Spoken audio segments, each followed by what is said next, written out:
Intelligence department میں Lawrence کو عثمانی فوجی اور سیاسی قائدین سے متعلق معلومات جمع کرنے کی ذمہ داری دی گئی۔ سلطنت عثمانیہ کے خلاف کھڑی ہونے والی عرب بغاوت میں خاصا رسوخ حاصل ہو گیا۔ سویز کینال پر ترکوں کا حملہ ناکام ہونے کے بعد قاہرہ میں ترک جنگی قیدیوں کی بڑی تعداد لائی گئی۔ لارنس آف عربیہ نے باقاعدہ طور پر 1914 میں ملٹری انٹیلیجنس کے لیے کام کا آغاز کیا۔ پہلی عالمی جنگ کا آغاز ہو گیا۔ جرمنی کے ساتھ سلطنت عثمانیہ، ہنگری اور آسٹریا شامل تھے۔ ملک عرب پچھلے 500 سال سے ترکوں کے زیر نگیں تھا کہ جب سلطان سلیم اول نے اسے فتح کر کے سلطنت عثمانیہ کا حصہ بنایا تھا۔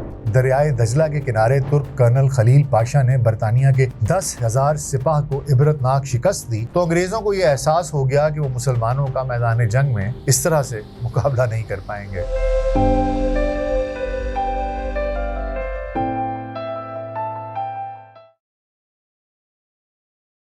گلوبل سچ پوڈ کاسٹ ڈاکٹر ناصر بے کے ساتھ آپ کی خدمت میں حاضر ہیں۔ السلام علیکم۔ مشرق وسطیٰ آج کی دنیا کا فلیش پوائنٹ، فلسطین ہو، اسرائیل ہو، لبنان ہو، شام ہو، یمن ہو، کہیں نہ کہیں کسی نہ کسی صورت میں کوئی نہ کوئی لڑائی، کوئی جھڑپ، معاملات چل رہے ہیں۔ لیکن آج کے مشرق وسطیٰ کا جو نقشہ ہم دیکھتے ہیں، جس پر ہمیں بہت سے ممالک دکھائی دیتے ہیں، عراق ہے، شام ہے، اردن ہے، سعودی عربیہ ہے، ان سمیت دیگر بہت سے ممالک ہیں۔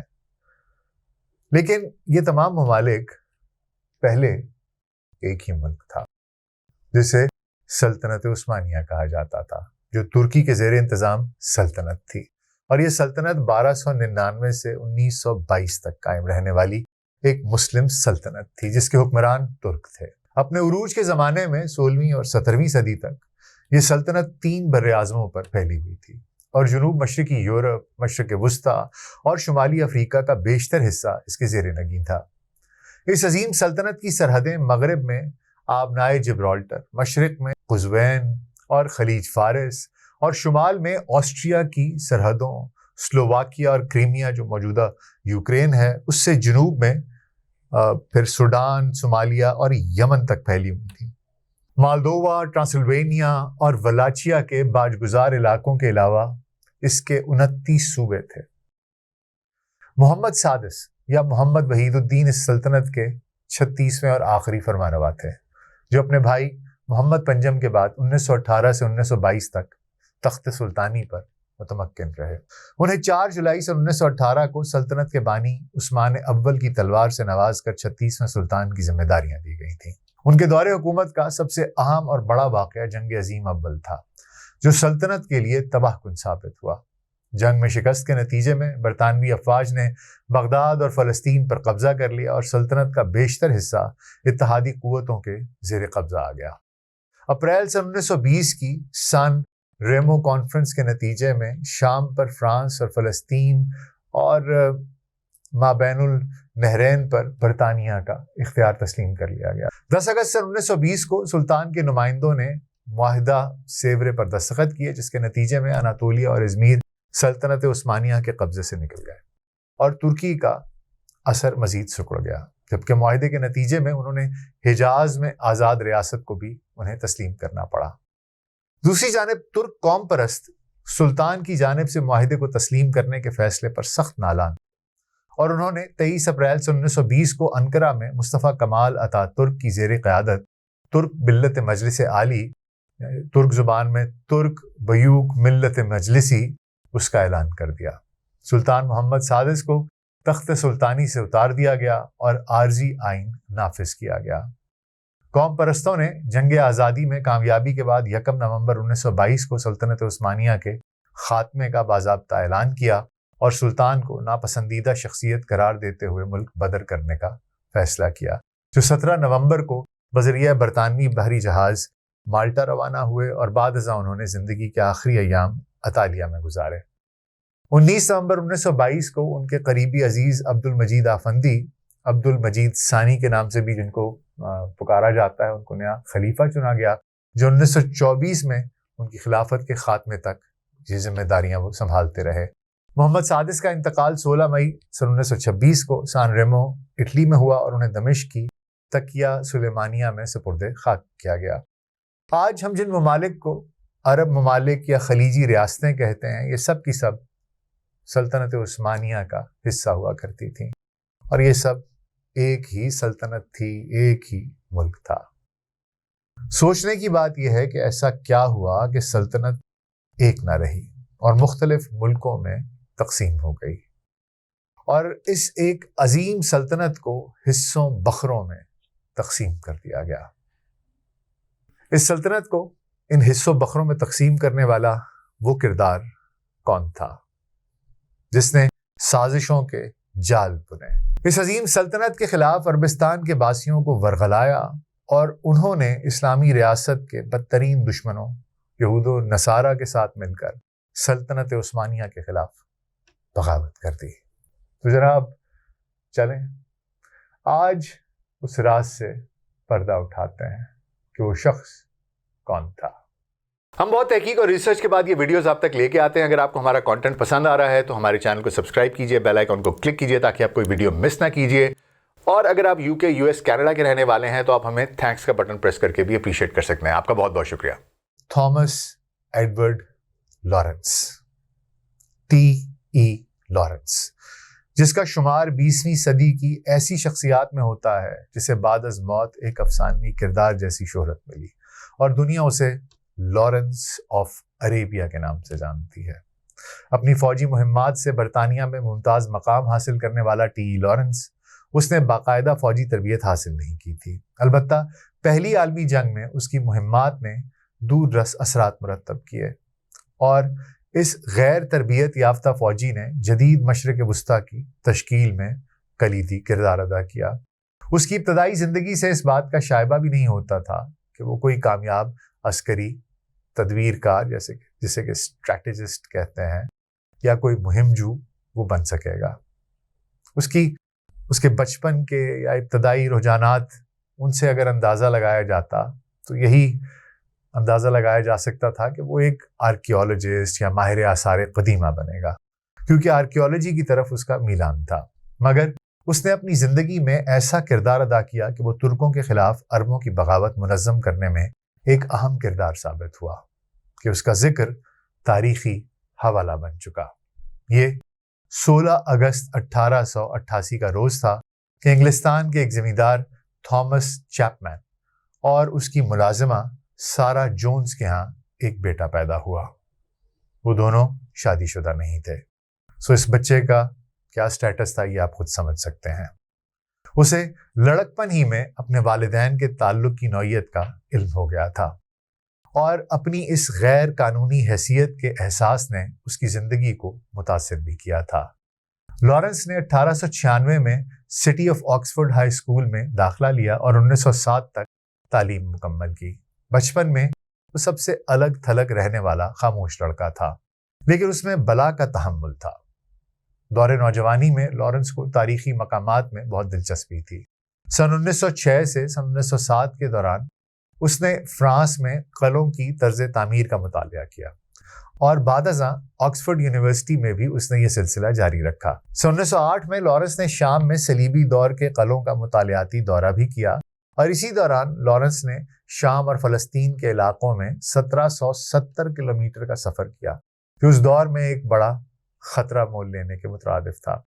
اس سفر میں لارنس کو ایک مرتبہ گولی بھی لگی، اور اس کی موت کی خبر بھی حلب کے اخباروں میں شائع ہوئی تھی۔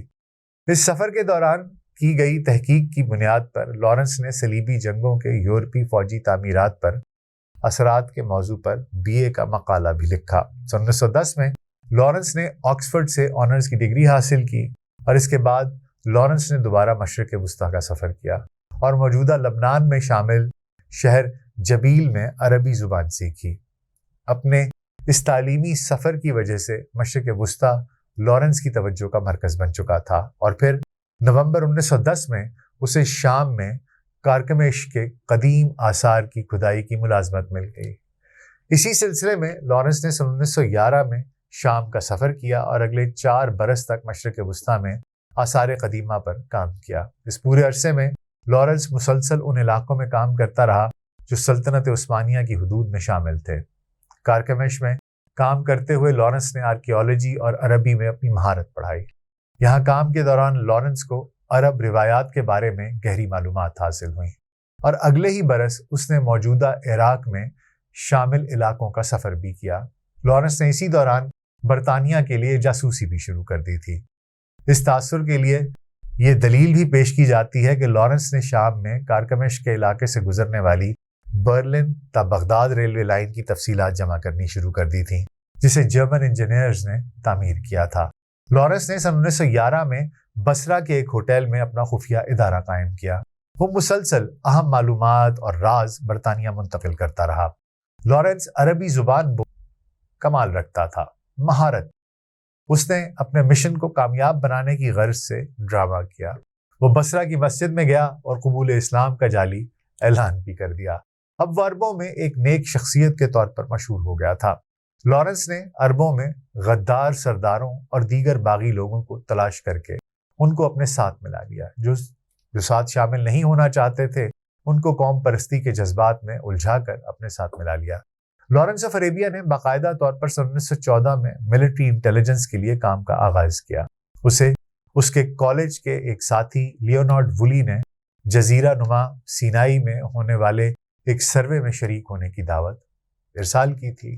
بظاہر اس سروے کا مقصد قدیم آثار کا کھوج لگانا تھا، جبکہ دراصل برطانیہ کے ڈائریکٹر ملٹری آپریشنز کی ہدایت پر سینائی کے علاقے سے سویز کی جانب عثمانی افواج کے حملے کے امکانات اور برطانوی فوج کو پیش آنے والی ممکنہ مشکلات کا جائزہ لینے کے لیے یہ سروے کرایا جا رہا تھا۔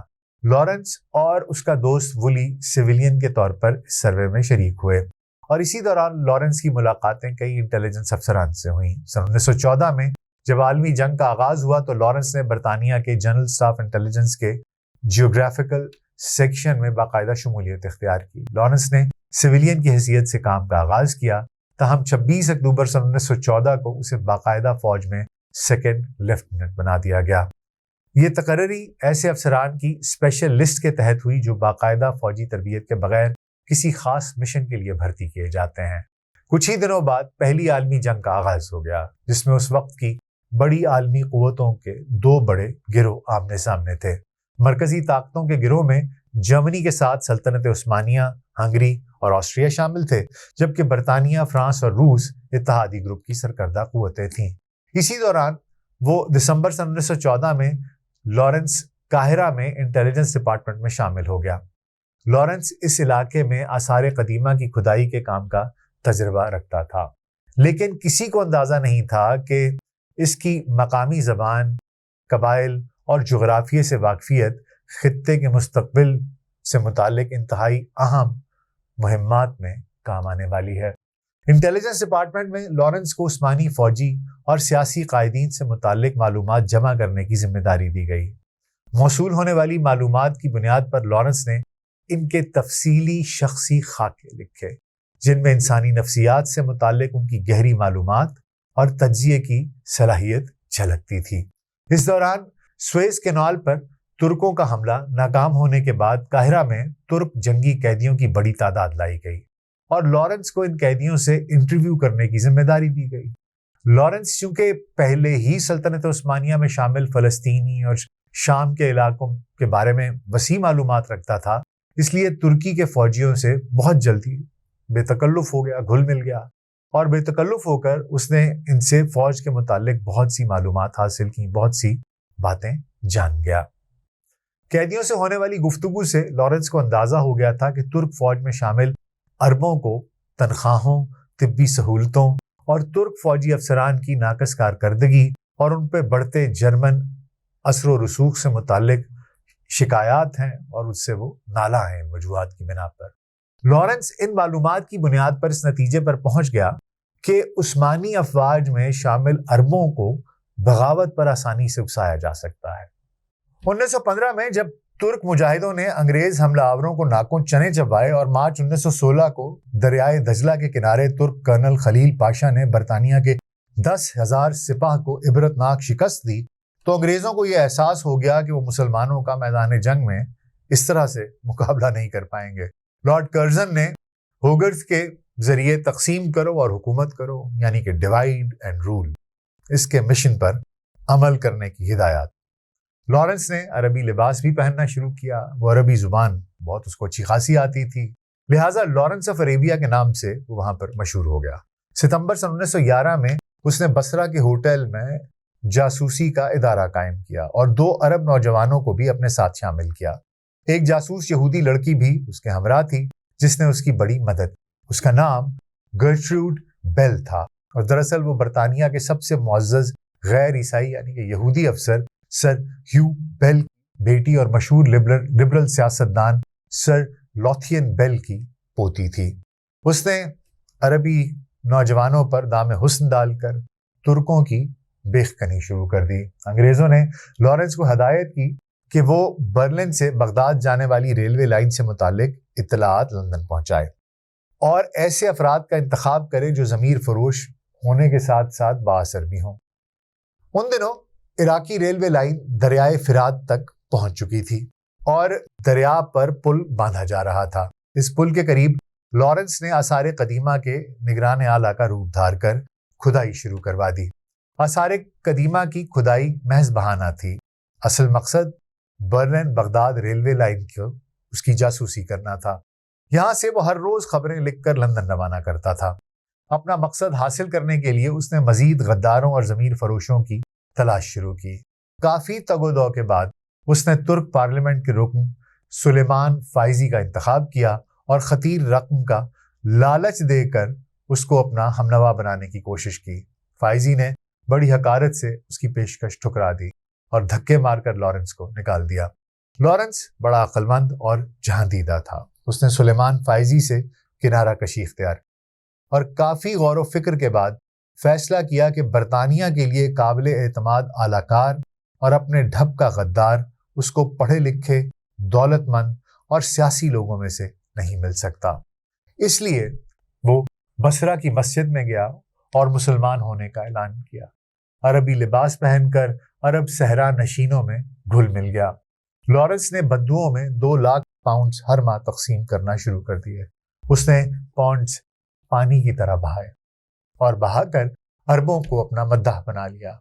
وہ اس کو اپنا محسن اور مربی سمجھنے لگے اور ان کی مدد سے لارنس نے گورنر مکہ حسین ہاشمی تک رسائی حاصل کر لی اور اپنی چرب زبانی اور مکارانہ چالوں سے حسین ہاشمی کو گمراہ کرنے میں زیادہ دقت پیش نہ آئی۔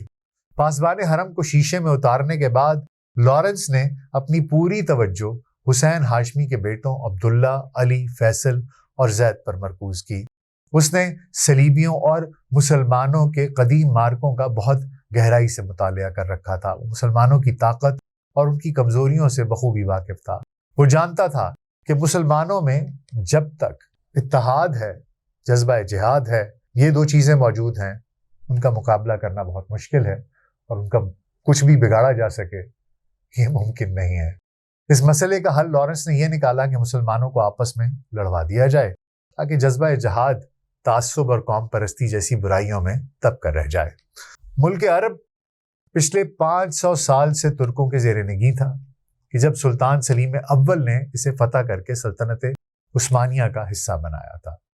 لارنس کی حکمت عملی یہ تھی کہ عربوں کو ترکوں کے خلاف کر کے سلطنت عثمانیہ کو مشرق میں ہی دبوچ لیا جائے اور اسے یورپ کے معاملات میں دراندازی کا موقع ہی نہ مل سکے۔ چنانچہ وہ برطانوی حکومت کا آشیرواد لے کر جدہ پہنچا اور یہاں آ کر شریف مکہ حسین بن علی سے ملاقات کی۔ ان کو باور کرایا کہ سید زادہ ہو کر دوسروں کی ماتحتی میں زندگی گزار رہا ہے۔ یہ کتنی ذلت آمیز بات ہے۔ ابتدا میں تو چاروں نے لارنس کی بات پر زیادہ توجہ نہ دی، مگر اپنے باپ کی پہم اصرار پر اور لارنس کی چکنی چپڑی باتوں کے باعث ان کے دلوں میں آہستہ آہستہ ترکوں کے خلاف نفرت پیدا ہو گئی اور پھر ایک دن انہوں نے اپنے مکان کی کھڑکی سے ترکوں پر گولیاں برسانا شروع کر دیں۔ اس طرح ترکوں کے خلاف عربوں کی بغاوت کا آغاز ہوا اور یہ آغاز کروا کر لارنس لندن اس نے یہ اطلاع دی کہ کھیل شروع ہو چکا ہے۔ لارنس کی سب سے بڑی دلیل یہ تھی کہ ترک کسی زمانے میں عربوں کے غلام تھے، لہٰذا عربوں کو اپنے غلاموں کے ماتحت کام ہرگز نہیں کرنا چاہیے۔ وہ عربوں کو گارنٹی دیتا تھا کہ ترکوں کے خلاف بغاوت کرو تاکہ تم لوگ اپنے اپنے عرب علاقوں کے اکیلے حکمران بن جاؤ۔ لارنس کو شریف مکہ کے بیٹے فیصل کی زیر قیادت فوج میں بطور رابطہ کار افسر شامل کرا دیا گیا۔ اس کے بعد سلطنت عثمانیہ کے خلاف کھڑی ہونے والی عرب بغاوت میں خاصا رسوخ حاصل ہو گیا، بلکہ لارنس نے خود یہ دعویٰ کیا تھا کہ وہ اس تحریک کا دماغ بن گیا۔ اس کے لیے دوسرا اہم ہدف ترکوں کے خلاف گوریلا کارروائیاں منظم کرنا تھا، جس میں خاص طور پر سامان رسد کی ترسیل میں خلل ڈالنے کے لیے پل اور پٹڑیاں تباہ کرنے کی کارروائیاں شامل تھیں۔ ان کارروائیوں سے دمشق سے مدینہ تک ریل کی آمد و رفت کو محال کر دیا گیا، جس سے ترکوں کی رسد کے ساتھ ساتھ مزید فوجی کمک کا راستہ روک دیا گیا۔ اس کی وجہ سے وہ عرب باغیوں کے سامنے زیادہ دیر ٹھہر نہ سکے۔ ریل کی پٹڑیاں اور پل تباہ کرنے میں لارنس نے اس قدر مہارت حاصل کر لی تھی کہ اسے پسند کرنے والے بعض بدوؤں نے اسے امیر ڈائنامائٹ کہنا شروع کر دیا تھا۔ ان کارروائیوں میں اپنی مہارت اور دلیری سے قائل کرنے کے بعد لارنس نے عرب شیوخ سے ترکوں کی شکست کے بعد حاصل ہونے والے مال اور برطانیہ کی جانب سے سونے کے سکے دلانے کے وعدے بھی کیے، ساتھ ہی عربوں کو مکمل آزادی دلانے کے عہد و پیما بھی باندھے۔ لارنس نے عرب قبائل کو متحد کرنے کی خاطر خوب دولت نچھاور کی۔ جہاں دولت سے بات نہ بنتی تھی، وہاں اس کے ساتھ نہایت حسین و جمیل جاسوس خواتین بھی تھیں، جن کا استعمال یہ اپنے مد مقابل کو راغب کرنے کی خاطر بخوبی کیا کرتا تھا۔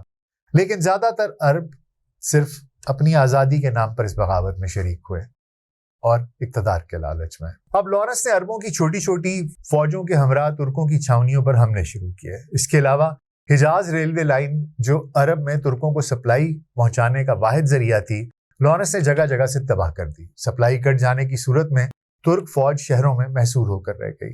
عربوں میں رہتے ہوئے اس نے بالکل عربوں جیسی وضع قطع اختیار کر لی تھی۔ یہ عربی لباس پہنا کرتا، ان کے ساتھ نمازیں پڑھتا، عربی بولتا، جبکہ اسے بہت سی قرآنی آیات بھی حفظ تھیں، جنہیں بطور حوالہ یہ اکثر جگہ استعمال بھی کیا کرتا تھا۔ صحرائے عرب میں ایسے دشوار گزار راستے طے کرتا کہ عرب اسے دیکھ کر حیران رہ جاتے۔ نڈر ایسا تھا کہ عورت کا بھیس بدل کر ترکوں کے خیموں میں گھس جاتا، جبکہ ترک اس کی تلاش میں پیسہ پانی کی طرح خرچ کر رہے تھے۔ ناظرین کرام، چھوٹی موٹی کامیابیاں سمیٹتے اب لارنس نے عقبہ نامی چھاونی پر قبضے کی پلاننگ، جو دفاعی نقطہ نگاہ سے بہت اہمیت کی حامل تھی، اسی لیے ناقابل تسخیر بھی سمجھی جاتی تھی۔ لیکن لارنس اس پر سامنے سے حملہ آور ہونے کی بجائے اپنی چھوٹی سی فوج کے ہمراہ ایک پرخطر صحرا کا سفر کرتا ہوا پیچھے سے حملہ آور ہوا اور بڑی جد و جہد کے بعد عقبہ فتح کر لیا۔ ترکوں اور اتحادی فوج کے لیے یہ بات نہایت حیرت انگیز تھی کہ عقبہ جیسی مضبوط چھاونی چند سو عربوں نے کیسے فتح کر لی۔ لارنس نے اس پر بس نہیں کی، بلکہ وہ مختلف چھوٹی بستیوں اور قصبوں پر یلغار کرتا پہلے ڈیرہ اور پھر دمشق تک جا پہنچا، اور پھر دمشق پر بھی بغیر کسی بیرونی امداد کے عربوں کا قبضہ ہو گیا۔ جرمنی اور سلطنت عثمانیہ کی شکست پر اس جنگ کا اختتام ہوا۔ اس جنگ میں پوری برطانوی فوج نے سلطنت عثمانیہ کو اتنا نقصان نہ پہنچایا تھا کہ جتنا صرف اس کچھ فٹ کے انگریز لارنس آف عربیہ نے پہنچا دیا۔ ناظرین کرام، سلطنت عثمانیہ کا انتظامی ڈھانچہ اور معیشت 17ویں صدی میں بتدریج کمزور ہونا شروع ہو گئے تھے، اور اس کے بعد یہی دو مسائل آنے والے حکمرانوں کے لیے بھی بڑا چیلنج ثابت ہوئے۔ برطانیہ کی نظریں سلطنت عثمانیہ کے زیر نگین علاقوں پر مرکوز تھیں۔ برطانیہ سائنس اور ٹیکنالوجی میں اس پر بھرپور توجہ اور سرمایہ کاری کر رہا تھا۔ اس نے اپنی فوج کو جدید ترین بحری جنگی جہاز اور اسلحہ سے لیس کیا تھا۔ ترک جدید اسلحہ سازی اور دیگر سائنسی ایجادات میں برطانیہ سے پیچھے رہ گئے تھے۔ سلطنت عثمانیہ کی سب سے بڑی خامی یہ تھی کہ اتنی بڑی سلطنت میں انٹیلیجنس کا محکمہ نہ ہونے کے برابر تھا۔ بادشاہ تک درست معلومات اس وقت پر پہنچتی تھی جب پانی سر کے اوپر سے گزر چکا ہوتا تھا۔ قاہرہ آ کر لارنس نے اپنے اعلیٰ افسران پر عربوں کی بغاوت کے لیے اسلحہ اور مالی وسائل فراہم کرنے کے لیے زور دیا۔ اس دوران برطانیہ سلطنت عثمانیہ کے خلاف عربوں کی بغاوت کا ساتھ دینے کا فیصلہ کر چکا تھا۔ ناظرین کرام، جیسا کہ آپ جانتے ہیں کہ جولائی 1914 میں پہلی جنگ عظیم میں جرمنی اور عثمانی ترک اتحادی تھے جن کا برطانیہ اور فرانس سے مقابلہ ہوا۔ برطانیہ اور فرانسیسی اتنے طاقتور نہیں تھے کہ وہ مشرق وسطیٰ میں لشکر کشی کر دیتے، لیکن انگریز جانتے تھے مشرق وسطیٰ میں بیٹھے ترک بحرہ ہند میں برطانوی تجارت کی ناکہ بندی کر کے برٹش امپائر کو معاشی طور پر تباہ کر سکتے ہیں۔ اسی لیے مشرق وسطیٰ میں ترکوں کے خلاف جنگ چھیڑنا اشد ضروری ہو گیا تھا۔ مگر یہ جنگ کس طرح جیتی جا سکتی تھی؟ اس مسئلے کا حل مشرق وسطیٰ میں موجود عربستوں نے نکالا۔ عربستوں دراصل یہ اصطلاح ان عیسائی دانشوروں اور ادباء کے لیے استعمال ہوتی ہے جنہوں نے مغربی استعمار کے آشیرواد سے مشرق وسطیٰ میں 19ویں صدی کے دوران عرب قوم پرستی کی بنیاد رکھی۔ تحریک کے دوران اس تحریک کے ذریعے دراصل مختلف ہتھ کنڈوں سے عربوں کو ترکوں کے خلاف ابھارا گیا۔ 20ویں صدی کے آغاز تک یہ تحریک جڑ پکڑ چکی تھی۔ چنانچہ برطانیہ اور فرانس نے طے کیا کہ عرب قبائل کو عثمانی ترک کے خلاف بغاوت پر آمادہ کیا جائے، لیکن پھر یہ سوال پیدا ہوا کہ وہ کس طرح کیا جائے۔ لارنس آف عربیہ ہی نے اس کٹھن سوال کا جواب دیا۔ لارنس 4 برس مشرق وسطیٰ میں گزارنے کی وجہ سے عرب قبائل کی اقدار و روایات کے بارے میں خاصی معلومات رکھتا تھا۔ اسی خصوصیت کے باعث اسے بحیثیت جاسوس فورن آفس میں بھرتی کر لیا گیا۔ تب برطانیہ کا یہی سرکاری ادارہ دنیا بھر میں برطانوی سلطنت کے مفادات کی دیکھ بھال کیا کرتا تھا۔ اس کی پہلی تعیناتی فورن آفس کی قاہرہ شاخ میں ہوئی۔ یہ قاہرہ شاخ ہی ہے جہاں 1915 میں لارنس اور دیگر برطانوی مدبروں انہوں نے یہ نظریہ سامنے وہ لے کر آئے کہ کسی عرب سردار کو خلافت بنانے کا لالچ دیا جائے، ایسی عرب خلافت جو تقریباً پورے مشرق وسطیٰ پر محیط ہو، یوں وہ شان و شوکت اور طاقت میں عباسی خلافت کی ہمسر بن جائے جو اپنے وقت میں دنیا کی سپر پاور تھی۔ اس نظریے پر لارنس ہی نے ایک مبسوط مقالہ بھی لکھا تھا اور اس میں عرب قبائل کی تاریخ، ان کی قبائلی اختلافات، تہذیب و معاشرت اور اطوار تفصیل سے بیان کیے گئے تھے۔ مقالے میں لارنس نے لکھا، مشرق وسطیٰ کے سنی عرب قبائل کو متحد کر کے وہاں ایسی خلافت کا قیام ممکن ہے جو طاقت و حشمت میں عباسی خلافت کے ہم پلہ بن جائے۔ برطانوی حکومت نے فوراً اس عرب خلافت کے قیام کو، اس کی تجویز کو منظور کر لیا۔ چنانچہ مشرق وسطیٰ میں ایسے طاقتور عرب سردار کی تلاش شروع ہوئی جو بغاوت کا سرغنہ بن سکے۔ انگریزوں کی نظر میں شریف مکہ حسین بن علی پر جا کر ٹھہر گئیں۔ حسین بن علی خادم حرمین شریفین کی حیثیت سے عرب قبائل میں شہرت رکھتا تھا اور پہلے ہی اس کے دل میں شاہ حجاز بننے کی تمنا سمائی ہوئی تھی۔ اس کی جاہ طلب خواہشات سے انگریزوں نے فائدہ اٹھایا اور پرکشش ترغیبات دے کر اسے عثمانی ترکی کے خلاف بغاوت کرنے پر آمادہ کر لیا۔ مگر پھر عرب سلطنت عثمانیہ سے تو آزاد ہو گئے، برطانیہ جیت گیا، تو اب وقت آیا وعدے وفا کرنے کا، وہ وعدے جو لارنس کی جانب سے عربوں کے ساتھ کیے گئے تھے، جن میں ایک وسیع و عریض عرب ریاست کا قیام تھا، ایک خلافت کا قیام تھا۔ لیکن یہاں تو سلطنت عثمانیہ کے بہترین حصوں کو پہلے ہی روس، برطانیہ اور فرانس آپس میں تقسیم کر چکے تھے۔ دلچسپ بات یہ ہے کہ جب مشرق وسطیٰ میں کرنل لارنس عربوں کے ساتھ مل کر ترکوں سے نبرد آزما تھے تو برطانیہ، فرانس اور روس کی حکومتیں جنگ عظیم میں کامیابی یقینی دیکھ کر مشرق وسطیٰ کے حصے بکھرے کرنے کا معاہدہ تیار کرنے لگیں۔ نومبر سن 1915 سے معاہدے پر بات چیت شروع ہوئی اور وہ مئی 1916 میں پایۂ تکمیل تک پہنچ گیا۔ تاریخ میں یہ معاہدہ سائکس پیکوٹ معاہدے کے نام سے مشہور ہوا۔ اس معاہدے کی روح سے موجودہ عراق، کویت، اردن اور اسرائیل کے علاقے انگریزوں کے حصے میں آئے۔ لبنان، شام اور شمال مشرقی ترکی فرانسیسیوں کو ملے، جبکہ استنبول سمیت بقیہ سارا ترکی روسیوں کو مل گیا۔ اور کہا یہ جاتا ہے کہ شریف مکہ جب اس کو اس کانفرنس کا علم ہوا اور اس کو یہ پتا چلا کہ اس کو اس معاہدے کی جو بیٹھک ہو رہی ہے اس کا دعوت نامہ تک موصول نہیں ہوا، تو وہ بن بلائے وہاں پہنچ گیا۔ اور کہا یہ جاتا ہے کہ اس کو وہاں اس طریقے سے نظر انداز کیا گیا جیسے کہ وہ کوئی اچھوت ہے۔ کسی نے اس کی طرف دیکھا نہ، اس کی بات سنی، اس کی تذلیل ہوئی، اس کی تحقیر ہوئی۔ جب آپ اپنوں کے ساتھ غداری کرتے ہیں، دوسروں کے ہاتھوں استعمال ہوتے ہیں، تو کام نکل جانے کے بعد آپ کو ایک ٹیشو پیپر کی طرح استعمال کیا جاتا ہے۔ اس بات کا احساس شریف مکہ کو اس وقت ہوا، لیکن پانی سر سے گزر چکا تھا۔ اب جو بھی ہاتھ آنا تھا اس نے سمیٹنا تھا۔ دراصل برطانوی حکمران ہرگز یہ نہیں چاہتے تھے کہ مشرق وسطیٰ میں طاقتور عرب خلافت کا قیام عمل میں آئے۔ یوں عرب طاقت پا کر علاقے میں برطانوی تجارتی اور معاشی مفادات کے لیے خطرہ بن جاتے۔ مغربی طاقتیں مشرق وسطیٰ میں چھوٹی عرب ریاستیں قائم کرنا چاہتی تھیں تاکہ عرب طاقت تقسیم ہو کر کمزور ہو جائے۔ چنانچہ عربوں کو صرف ایک بے آب و گیاہ ریگستانی علاقے کے علاوہ کچھ نہ مل سکا، لیکن اگر کچھ حاصل ہوا تو صہیونیوں کو، جو جنگ عظیم اور اسلامی سلطنت عثمانیہ کو ختم کرنے کے پروڈیوسر اور ہدایت کار تھے۔ عرب خطے پر عثمانی سلطنت کا اقتدار عربوں کی بغاوت اور سازشوں کے نتیجے میں ختم کروایا گیا اور اس کی جگہ قابض صہیونیوں کو لا کر اسرائیل قائم کیا گیا، جو آج فلسطینی عربوں کا قتل عام کر رہے ہیں۔ جنگ عظیم اول میں مسلم ریاست کے خلاف بغاوت کر کے سب سے بڑا نقصان مسلمانوں کو ہوا، عربوں کو ہوا، اور ایک مستحکم مسلم ریاست کی جگہ کئی چھوٹے چھوٹے مسلمان ملک بن گئے اور مسلمان چھوٹے چھوٹے ٹکڑوں میں ان کو بانٹ دیا گیا، جو آج تک بٹے ہوئے ہیں اور اس طرح کی کوئی ایک دوسرے کا دوست تک نہیں ہے۔ اپنے اپنے اقتدار کو بچانے اور بچائے رکھنے کی تگ و دو عالمی طاقتوں کے آگے انہیں سرنگوں رکھتی ہے اور ان کا ہر حکم بجا لانا ان کے لیے ضروری ہے، اس کے لیے وہ مستعد ہوتے ہیں ہر وقت۔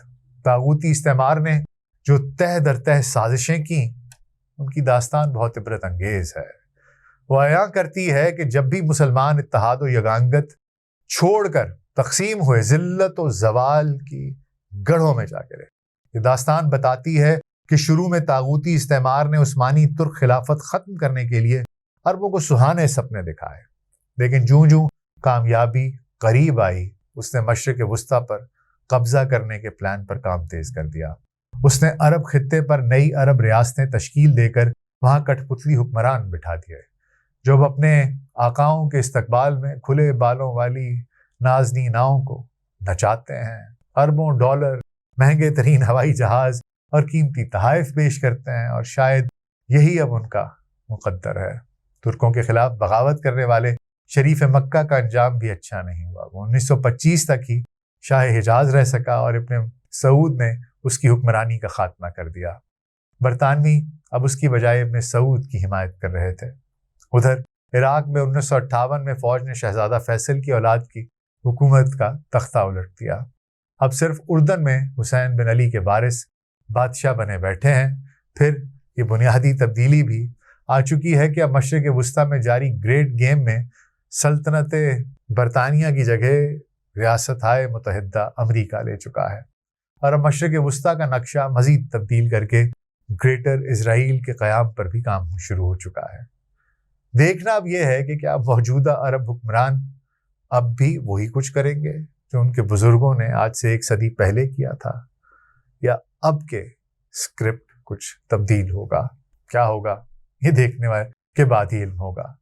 بہرحال لارنس آف عربیہ کی بات ہو رہی تھی تو وہ ملازمت سے فارغ ہونے کے بعد اپنا مشن مکمل کر کے برطانیہ واپس چلا گیا، اور اس نے اپنی آپ بیتی پر مشتمل ایک کتاب دانش کے 7 ستون تحریر کی۔ وہ لارنس آف عربیہ کے نام سے مشہور ہوا۔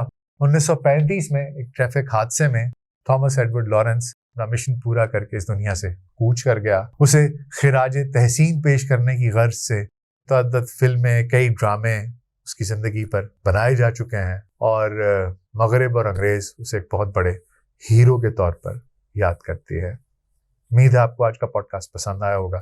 بہت خیال رکھیے گا۔ شکریہ۔